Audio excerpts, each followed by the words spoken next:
All right, let's jump right into this explainer. Imagine it's a rainy Tuesday.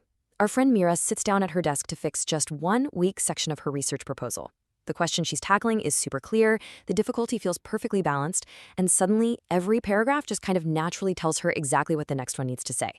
Then something amazing happens. The room basically disappears. She completely stops checking the clock. Her decisions become fast, precise, and honestly almost obvious to her.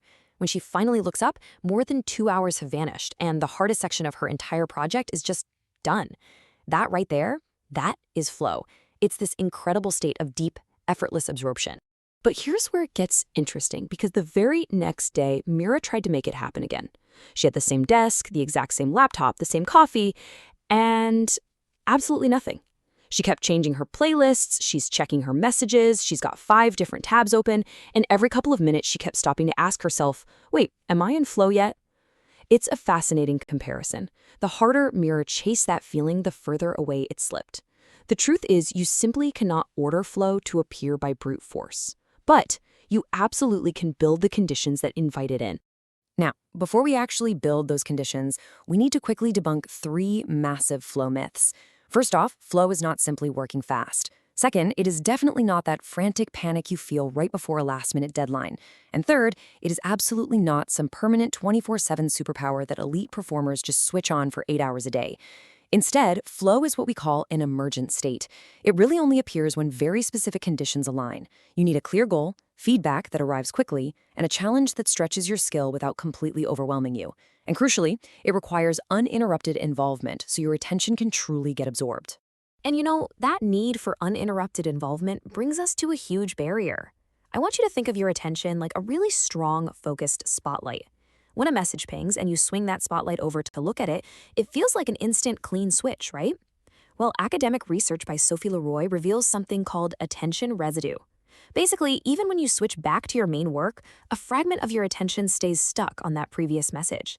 You've essentially shattered your one strong attentional spotlight into a bunch of weak little flashlights. Repeatedly checking your phone or email constantly resets the depth required for flow. Flow needs deepening involvement, and attention residue actively kills that. So the big takeaway here is we have to stop asking, how do I force flow, and start asking, have I created the conditions where absorption can deepen? Enter the proprietary 5-move FLOW method. This is a proactive way to design your environment to invite flow rather than just reactively chasing a feeling.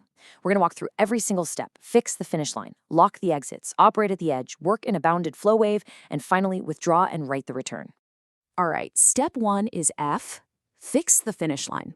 This is foundational stuff. Your mind absolutely hates fog. It cannot deeply engage with a vague concept. It needs a clear, visible, near-term goal. Just think about the difference here. Telling yourself to study chemistry or work on the pitch creates this really vague territory. Your brain literally doesn't know when it has actually crossed the finish line.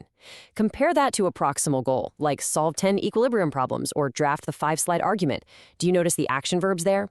Specific verbs reduce ambiguity. They let the activity itself seamlessly pull your attention from one meaningful action right into the next. So before you even start, you need to be able to complete this exact sentence. When this session ends, I will have... Once your finish line is locked in, we move to step 2, L, lock the exits. Look, leaving every single digital escape route wide open and just praying your willpower is going to hold up, that is a massive trap. It just won't work. You have to aggressively close the doors on distractions before the state even begins. Put the smartphone completely out of arm's reach. Close down the email inbox. X out of all those extra browser tabs. Every open exit is actively competing with your task for your brain's attention. By physically changing your room and your digital environment beforehand, you make the good, intended action easy and the impulsive escape route highly inconvenient. You are actively protecting your uninterrupted attention so absorption actually has time to happen.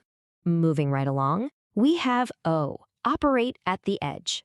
This right here is the very center of flow research. It's all about finding that crucial balance between your current skill level and the challenge of the task in front of you. Think about it. If a task is way too easy, what happens? You hit boredom and your attention wanders off looking for something more stimulating. But if it's too hard, you hit panic and your attention looks for an immediate escape hatch. The flow edge sits perfectly right there in the middle. If you're bored, you have to deliberately adjust the difficulty, maybe add a quality constraint or give yourself a tighter deadline. If you're flooded and panicking, shrink your next move down until it actually feels workable. And always incorporate immediate, fast feedback to close the loop, so your brain constantly knows if it's on the right track. Which brings us to W, Part 1, Work in a Bounded Flow Wave. Deep absorption obviously needs sufficient time to happen, but it also desperately needs a realistic, finite container to keep your energy focused. The timer you set is not a prison guard.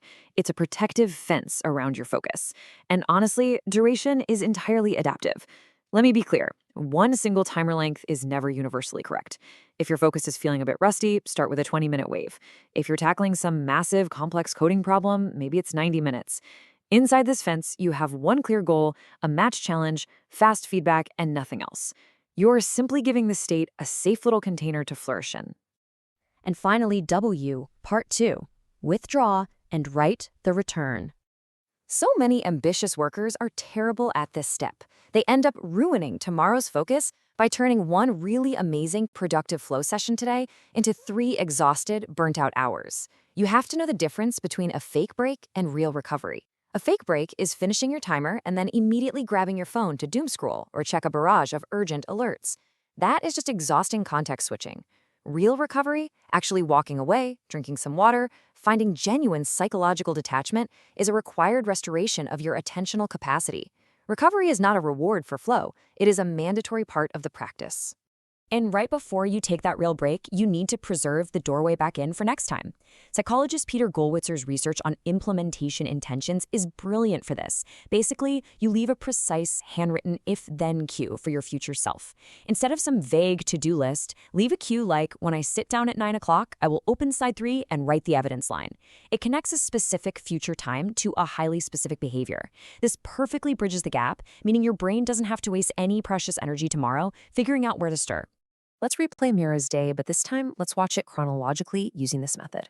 At minute 0, she locks the exits and fixes a visible finish line. At minute 12, she gets the sudden urge to check her phone, but she just jots that thought down on scrap paper instead of breaking her spotlight. By minute 30, her self-consciousness quiets down, and the room totally fades away. At minute 45, the timer ends, and she writes her precise return cue before walking away. By aligning the conditions deliberately, her focus just compounds beautifully over those 45 minutes. Now let's bring this all back to reality for a second with some honest caveats. Not every single session is going to be magical. Some of your flow waves will absolutely be interrupted by real life. Sometimes your target will just be completely wrong. Your capacity is going to fluctuate from day to day. But a session can still be highly successful even if that magical feeling of flow doesn't arrive. Remember, the entire goal of this method is alignment, creating the right environment, not demanding a feeling from your brain. Deep productivity, that is merely the downstream footprint of that alignment. Run one flow state experiment today. Pick one task. Write the visible finish line. Choose a realistic wave. Remove one escape route. Match the challenge to your current skill. Create one source of fast feedback. And before your recovery break, leave one sentence telling your future self exactly where to return. One target, one window, one clean return. Create the conditions, protect the state, let the output follow.